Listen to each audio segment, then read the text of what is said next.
নীরব কিন্তু ভেতরে ভেতরে উত্তপ্ত। মধ্যপ্রাচ্যের আকাশে আবারও জমছে যুদ্ধের মেঘ।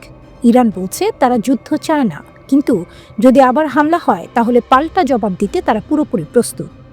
এই কথাগুলো কোনো সাধারণ হুঁশিয়ারি নয়, কথাগুলো এসেছে ইরানের পররাষ্ট্রমন্ত্রী আব্বাস আরাঘচির মুখ থেকে। লেবাননের রাজধানী বৈরুতে পৌঁছে সাংবাদিকদের সামনে তিনি খুব স্পষ্ট ভাষায় বার্তা দেন। কি বলছে ইরান? আরাঘচি বলেন, ইরান যুক্তরাষ্ট্র বা ইসরায়েলের সঙ্গে যুদ্ধ চায় না, তবে যদি আবার হামলা হয় তাহলে ইরান চুপ করে বসে থাকবে না। তার ভাষায়, আমরা যে কোনো পরিস্থিতির জন্য প্রস্তুত। যুদ্ধ আমাদের পছন্দ নয়, কিন্তু প্রয়োজনে লড়তেও আমরা প্রস্তুত। এই বক্তব্য এসেছে এমন এক সময় যখন আন্তর্জাতিক মহলে আশঙ্কা বাড়ছে ইসরায়েল আবারও ইরানের ওপর হামলা চালাতে পারে। গত জুন মাসে ইসরায়েল ইরানের বিরুদ্ধে 12 দিনের একটি ভয়াবহ সামরিক অভিযান চালায়। সেই হামলায় ইরানের বেশ কয়েকজন শীর্ষ সামরিক কর্মকর্তা এবং গুরুত্বপূর্ণ পারমাণবিক বিজ্ঞানী নিহত হন। শুধু তাই নয়, যুক্তরাষ্ট্র সরাসরি জড়িয়ে পড়ে। মার্কিন বাহিনী ইরানের 3টি গুরুত্বপূর্ণ পারমাণবিক স্থাপনায় বোমা হামলা চালায়। লক্ষ্য ছিল ইরানের ইউরেনিয়াম সমৃদ্ধকরণ কর্মসূচি। ইরানের দাবি, সেই হামলা তাদের কৌশলগতভাবে ভেঙে দিতে পারেনি। আরাঘচির কণ্ঠে আত্মবিশ্বাস স্পষ্ট। যুক্তরাষ্ট্র ও ইসরায়েল ইরানের ওপর তাদের হামলা ও কৌশল পরীক্ষা করেছে, কিন্তু সেই কৌশল ভয়াবহভাবে ব্যর্থ হয়েছে। যদি তারা আবার চেষ্টা করে, ফলাফলও একই হবে। তাহলে কি যুদ্ধ আসছে? একদিকে ইরান বলছে যুদ্ধ চায় না, অন্যদিকে যুক্তরাষ্ট্র আবার চাপ বাড়াচ্ছে। গত বছরের ফেব্রুয়ারিতে মার্কিন প্রেসিডেন্ট ডোনাল্ড ট্রাম্প ইরানের ওপর নতুন করে ম্যাক্সিমাম প্রেশার বা সর্বোচ্চ চাপ প্রয়োগের নীতি চালু করে। লক্ষ্য একটাই, ইরান যেন পারমাণবিক অস্ত্র বানাতে না পারে। এই নীতির অংশ হিসেবেই জুনে ইরানের পারমাণবিক স্থাপনাগুলোতে হামলা চালানো হয়। ডিসেম্বরে ট্রাম্প আরও কড়া বার্তা দেন। ফ্লোরিডায় ইসরায়েলের প্রধানমন্ত্রী বেনিয়ামিন নেতানিয়াহুর সঙ্গে বৈঠকে তিনি বলেন, যদি ইরান আবার তাদের পারমাণবিক কর্মসূচি নতুন করে গড়ে তোলে তাহলে যুক্তরাষ্ট্র আবারও সামরিক হামলা চালাতে পারে। ইরানকে আলোচনায় বসতে চায়, হ্যাঁ, কিন্তু শর্ত আছে।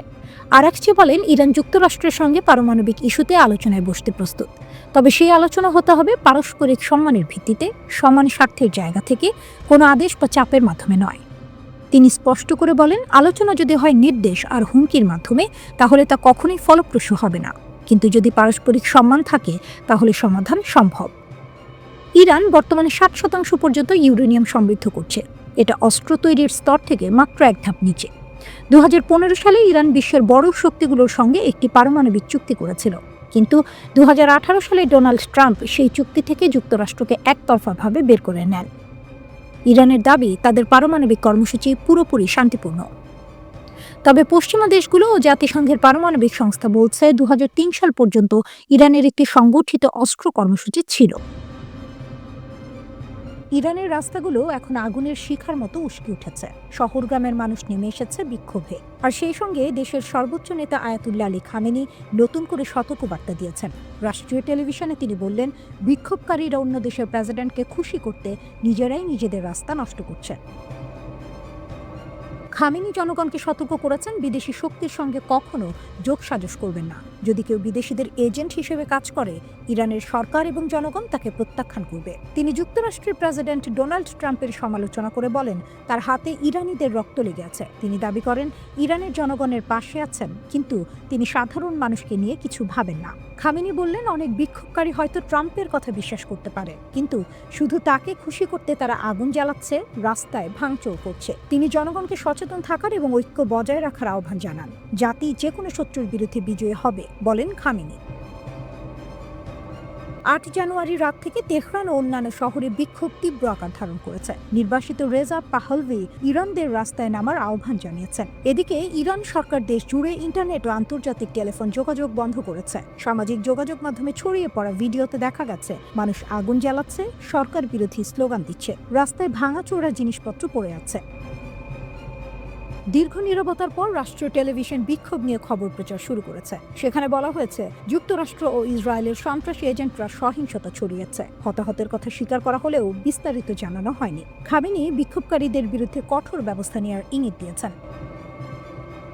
ইন্টারনেট ও যোগাযোগ ব্যবস্থার ব্যাহত হওয়ায় বিক্ষোভের প্রকৃতি ও মাত্রা এখনও পুরোপুরি বোঝা যাচ্ছে না। তবে বিশ্লেষকরা বলছেন, এটি গত কয়েক বছরের মধ্যে ইরান সরকারের সবচেয়ে বড় চ্যালেঞ্জ। 28 ডিসেম্বর থেকে দুর্বল অর্থনীতি ও জীবনযাত্রার ব্যয় নিয়ে শুরু হওয়া বিক্ষোভ ধীরে ধীরে দেশ জুড়ে ছড়িয়ে পড়েছে। এবছর রেজা পাহলভির সমর্থন যাচাইয়ের প্রথম বড় সুযোগ এসেছে। 1979 সালের ইসলামী বিপ্লবের আগে তার অসুস্থ বাবা শাহ মোহাম্মদ রেজা পাহলভি দেশ ছেড়ে পালিয়ে যেতে বাধ্য হন। এবারের বিক্ষোভে শাহের সমর্থনে স্লোগান শোনা গেছে। অতীতে এমন স্লোগান দেওয়ার জন্য মৃত্যুদণ্ড পর্যন্ত হতো। মানবাধিকার সংস্থা HRANA জানাচ্ছে এই পর্যন্ত সহিংসতায় অন্তত 42 জন নিহত হয়েছেন এবং 2270 জনের বেশি মানুষ আটক হয়েছেন। রেজা পাহলভি বিক্ষোভকারীদের আরও রাস্তায় নামার আহ্বান দিয়েছেন। 9 জানুয়ারির রাতেও তিনি একই আহ্বান জানিয়েছেন। এদিকে যুক্তরাষ্ট্রের প্রেসিডেন্ট ট্রাম্প বলেছেন, যদি ইরানি নিরাপত্তা বাহিনী বিক্ষোভকারীদের উপর হামলা চালায় তিনি হস্তক্ষেপ করবেন। তিনি বলেছেন, আমরা প্রস্তুত। যদি মানুষ হত্যা শুরু করে আমরা তাদের উপর কঠোরভাবে আঘাত হানব। একই সঙ্গে ট্রাম্প রেজা পাহলভিকে ভালো মানুষ হিসেবে মন্তব্য করেছেন, তবে প্রেসিডেন্ট হিসেবে তার সঙ্গে দেখা করার কোনো পরিকল্পনা নেই।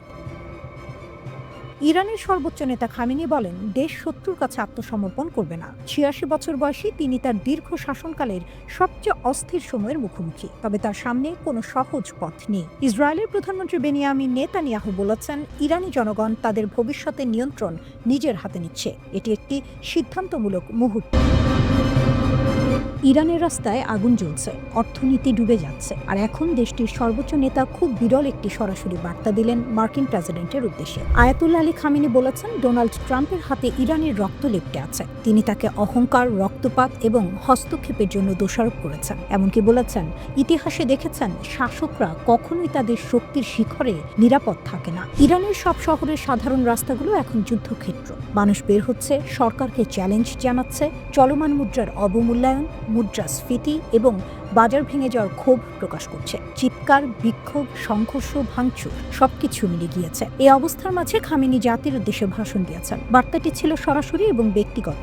তিনি বলেন, কিছু ভিক্ষুক মার্কিন আগ্রহীর রাস্তায় আগুন জ্বালাচ্ছে। তিনি দাবি করেছেন, প্রবাসে থাকা কিছু নেতা এবং বিদেশি প্রভাব এই বিশৃঙ্খলা ছড়াচ্ছে। পাশাপাশি তিনি বিক্ষোভকারীদের সতর্ক করেছেন যে দেশের ক্ষতি করার মাধ্যমে কেউ বিদেশি শক্তিকে খুশি করতে পারবে না। ডোনাল্ড ট্রাম্পও প্রকাশ্যভাবে ইরানকে হুমকি দিয়েছেন। তিনি বলেছেন, যদি নিরস্ত্র নাগরিকদের উপর বল প্রয়োগ করা হয় তবে তেহরান তার মূল্য চুকাতে হবে। তিনি আরও উল্লেখ করেছেন, খামেনি কোথাও পালানোর চেষ্টা করছেন এবং পরিস্থিতি দ্রুত খারাপ হচ্ছে। ওয়াশিংটন ও তেহরানের মধ্যে উত্তেজনা এই মুহূর্তে খুবই তীব্র। ইরানের সংকটের মূল কারণ হলো অর্থনীতি। নিষেধাজ্ঞা, প্রশাসনিক ভুল এবং মুদ্রার মূল্যপতন সাধারণ মানুষকে সীমারেখার ধারে ঠেলে দিয়েছে। রিয়াল তীব্রভাবে দুর্বল হয়েছে, সঞ্চয় শেষ হয়ে যাচ্ছে এবং মৌলিক পণ্য ক্রয় করা কঠিন হয়ে যাচ্ছে। অর্থনৈতিক অসন্তোষ এখন রাজনৈতিক কর্তৃত্বের বিরুদ্ধে রূপ নিয়েছে। সংকট শুধু ইরানেই সীমাবদ্ধ না, এর প্রভাব আশেপাশের অঞ্চলেও পড়ছে। তুরস্কের এয়ারলাইন্স 17টি ফ্লাইট বাতিল করেছে। বিমান চলাচল স্থগিত করা নিরাপত্তা উদ্বেগ এবং অনিশ্চয়তার প্রমাণ দিচ্ছে। ইরানের ভিতরের পরিস্থিতি যখন ক্রমশ গাঢ় হচ্ছে, তখন এর প্রভাব পুরো অঞ্চলে ছড়িয়ে পড়ছে। ইরানের রাস্তায় খোলা চ্যালেঞ্জ, ছাদ, গলিপথ, ঘর এবং সড়ক। হাজার হাজার মানুষ বের হয়ে চিৎকার করছে, ডিক্টেটরের মৃত্যু হোক। কেউ ভয় পাচ্ছে না। এটার স্থানীয় অসন্তোষ নয়, এটা পুরো দেশের বিদ্রোহ। মার্কিন সেনাবাহিনী নজর রাখছে। সেন্টকম তেহরানে বিক্ষোভ ও সরকারের প্রতিক্রিয়া পর্যবেক্ষণ করছে। F-15E যুদ্ধ বিমান রুটিন রোটেশনের অংশ হিসেবে মোতায়েন করা হয়েছে। বড় কোনো সেনা সমাবেশ নেই, তবে সতর্ক সংকেত স্পষ্ট। ওয়াশিংটন সরাসরি ইরানির জনগণের সঙ্গে কথা বলছে। মার্কিন স্টেট ডিপার্টমেন্ট পারস্য ভাষায় বার্তা দিয়েছে, ইরানিদের তাদের অধিকার রক্ষার জন্য ধন্যবাদ জানাচ্ছে। প্রবাসী ক্রাউন প্রিন্স রেজা পাহলভি জাতিকে সমর্থন জানাচ্ছেন। তিনি বলেছেন, আরও মানুষ রাস্তায় আসুক। বিক্ষোভের আগুনে তেহরানের সরকারি ভবনও জ্বলে উঠেছে। রাষ্ট্রীয় টেলিভিশনও এই ছবি সম্প্রচার করেছে। এরপর দেশ জুড়ে ইন্টারনেট এবং ফোন ব্ল্যাকআউট, বাজার বন্ধ, বেজারগুলো। মানবাধিকার গ্রুপ বলছে অন্তত 41 জন নিহত, 2270 জন আটক। তবে বিক্ষোভ থেমে নেই। চিৎকার, আগুন সব মিলিয়ে ইরানের নেতৃত্ব এখন বছরের সবচেয়ে বড় পরীক্ষায়। পরবর্তী পদক্ষেপ ইরানের ভবিষ্যৎ নির্ধারণ করবে। ইরান জুড়ে অশান্তির আগুন এখন ছড়িয়ে পড়েছে। রাস্তায় হাজার হাজার মানুষ নেমে এসেছে। অর্থনীতি ডুবে যাচ্ছে, আর দেশের ধর্মীয় শাসক গোষ্ঠী এমন সময় স্থিতিশীলতা ফিরিয়ে আনতে পারছে না। বিদেশি চাপ ক্রমেই বাড়ছে। ডিসেম্বরে তেহরানে শুরু হওয়া ছোটখাটো ক্ষোভ এখন পুরো দেশের 31 প্রদেশে ছড়িয়ে পড়েছে। শুরু হয়েছিল রিয়ালের দরপতন নিয়ে ক্ষোভ থেকে। গ্র্যান্ড বাজারের ব্যবসায়ীরা হঠাৎ ক্ষুব্ধ হয়ে রাস্তায় নেমেছিলেন। ধীরে ধীরে তরুণেরা এই বিক্ষোভে যোগ দিয়েছে। তবে মাসা আমিনের সময়ে যেসব নারী ও কিশোর আন্দোলনের মুখপাত্র ছিলেন, এই বিক্ষোভে তারা তুলনামূলকভাবে কম দেখা যাচ্ছে। নতুন অস্থিরতা শুরু হওয়ার পর human rights activist news agency জানাচ্ছে অন্তত 34 বিক্ষোভকারী ও 4 নিরাপত্তা কর্মকর্তা নিহত হয়েছে। 2200 জনকে গ্রেপ্তার করা হয়েছে। বিশ্লেষকরা বলছেন এটি শুধু অর্থনৈতিক ক্ষোভ নয়, এটি বিদ্যমান শাসন ব্যবস্থার প্রতি জনগণের গভীর হতাশার প্রতিফলন। ইরানি কর্তৃপক্ষ বিক্ষোভ দমন করতে দ্বিমুখী কৌশল অবলম্বন করছে। তারা বলছে অর্থনৈতিক বিক্ষোভ বৈধ এবং সংলাপের মাধ্যমে সমাধান হবে, তবে একই সঙ্গে রাজপথে সহিংস সংঘর্ষে কাঁদানে গ্যাসও ব্যবহার করা হচ্ছে। ধর্মীয় শাসকরা 5 দশক পরও যুব সমাজের প্রত্যাশার সঙ্গে নিজেদের নীতি মিলিয়ে চলতে হিমশিম খাচ্ছেন।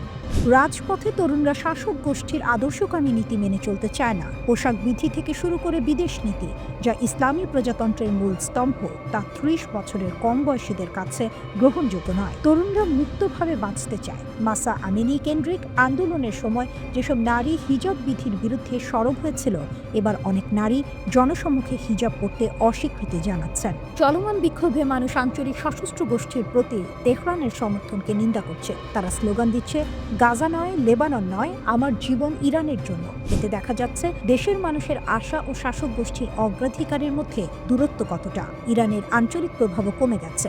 গাজায় হামাস, লেবাননে হিজবুল্লাহ, ইয়েমেনে হুথি, ইরাকে মিলিশিয়াদের উপর আঘাত এবং সিরিয়ার শাসক বাশার আল আসাদের ক্ষমতাচ্যুত হওয়ার প্রভাব পড়েছে। ইসরায়েলের হামলাও এ অঞ্চলে উত্তেজনা বাড়িয়েছে। সর্বোচ্চ নেতার সামনে সহজ পথ নেই। ভাতাঙ্কা বলেন, পূর্বের মতো দমন পীড়ন এবং সামান্য ছাড়ের কৌশল এবার কার্যকর হচ্ছে না। পরিবর্তন অনিবার্য মনে হচ্ছে।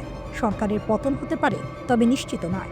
মধ্যপ্রাচ্যের অন্যান্য দেশে দেখা গেছে দীর্ঘকাল ক্ষমতায় থাকা শাসকরা কেবল তখনই পতিত হয় যখন বিক্ষোভ ও সামরিক হস্তক্ষেপ একত্রে ঘটে। যুক্তরাষ্ট্রের প্রেসিডেন্ট ট্রাম্প বলেছেন, নিরাপত্তা বাহিনী যদি নিরস্ত্র বিক্ষোভকারীদের উপর গুলি চালায় তিনি সমর্থন জানাবেন। তবে ইরানের সাধারণ মানুষ চায় না বিদেশি হস্তক্ষেপ। তারা চায় শান্তিপূর্ণ জীবন, বন্ধুত্ব এবং স্বাধীনতা। ইরানের সর্বোচ্চ নেতা আয়াতুল্লাহ আলী খামিনি বলছেন, দেশ শত্রুর কাছে আত্মসমর্পণ করবে না। তবে 86 বছর বয়সী এই নেতা এমন একটি সময়ের মুখোমুখি যেখানে তার নীতি, পারমাণবিক ক্ষেপণাস্ত্র এবং বিদেশি প্রভাব সব চ্যালেঞ্জের মুখোমুখি। ইসরায়েলের প্রধানমন্ত্রী বেনিয়ামিন নেতানিয়াহু বলেছেন, ইরানি জনগণ তাদের ভবিষ্যতের নিয়ন্ত্রণ নিজের হাতে নিচ্ছে। এটি একটি সিদ্ধান্তমূলক মুহূর্ত। সমুদ্রে ট্যাঙ্কার, আকাশে ক্ষেপণাস্ত্র, বিশ্ব কি আরেকটি বড় যুদ্ধে ঢুকে পড়েছে? একটু ভাবুন। একদিকে উত্তর আটলান্টিকের খোলা সমুদ্রে মার্কিন নৌবাহিনী একটি রুশ পতাকাবাহী তেল ট্যাঙ্কার দখল করছে, আর ঠিক কয়েক ঘন্টার মধ্যেই ইউক্রেনের আকাশে নেমে আসছে রাশিয়ার ক্ষেপণাস্ত্র।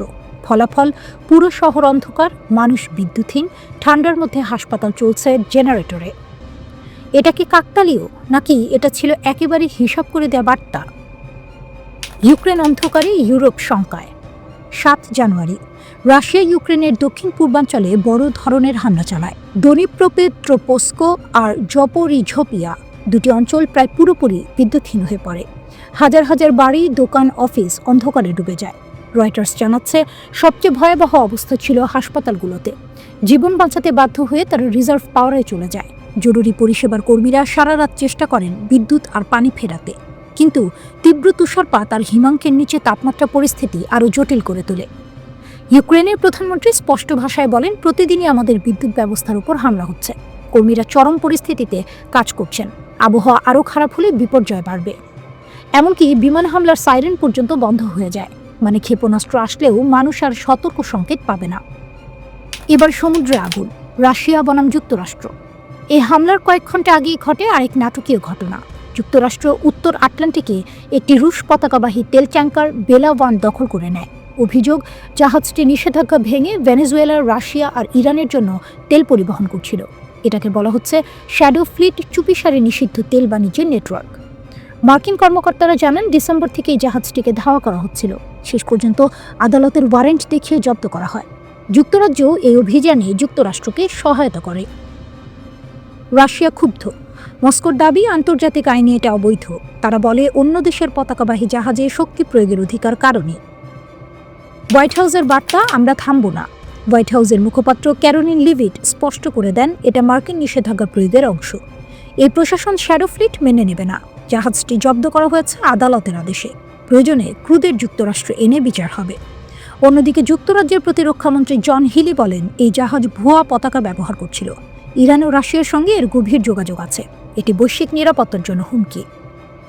বড় প্রশ্ন, এটা কি প্রতিশোধ? টাইমলাইনটা লক্ষ্য করুন। যুক্তরাষ্ট্র রুশ ট্যাঙ্কার জব্দ করল, কয়েক ঘন্টার মধ্যে ইউক্রেনে ভয়াবহ হামলা, পুরো অঞ্চল অন্ধকারে। প্রমাণ নেই, কিন্তু প্রশ্ন আছে। এটা কি পুতিনের বার্তা? সমুদ্রে হাত দিলে স্থলে। সমুদ্রের বুকে চোখের আড়ালে নীরবে চলা এক ধাওয়া, সপ্তাহের পর সপ্তাহ নজরদারি। হঠাৎ একদিন উত্তর আটলান্টিক মহাসাগরে মার্কিন সামরিক বাহিনীর হেলিকপ্টার নামল একটি তেলবাহী জাহাজের উপর। জাহাজটির নাম তখন মারিনারা। আগে যার নাম ছিল বেলা ওয়ান। রাশিয়ার পতাকা উঠছিল মাস্তুলে। সেখান থেকেই শুরু হয় নতুন এক আন্তর্জাতিক উত্তেজনা। যুক্তরাষ্ট্রের দাবি এই ট্যাঙ্কারটি ছিল তথাকথিত শ্যাডো ফ্লিটের অংশ, অর্থাৎ এমন জাহাজ যেগুলো আন্তর্জাতিক নিষেধাজ্ঞা এড়িয়ে তেল পরিবহন করে।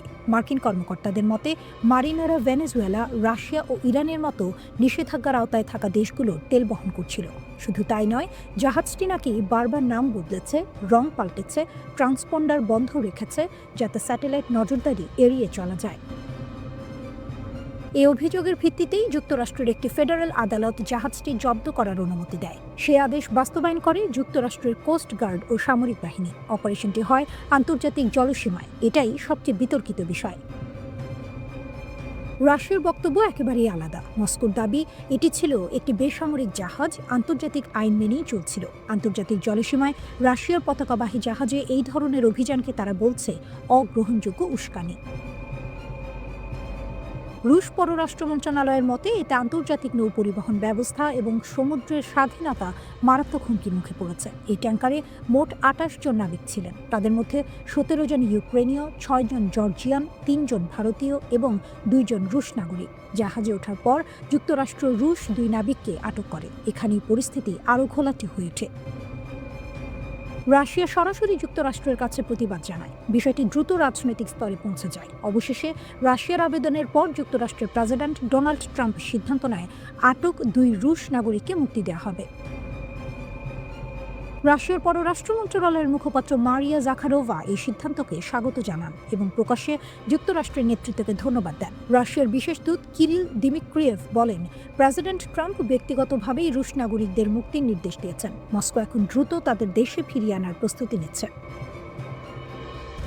তবে নাবিক মুক্তি পেলেও মূল সংকট কাটেনি, কারণ জাহাজটি এখনও যুক্তরাষ্ট্রের নিয়ন্ত্রণে।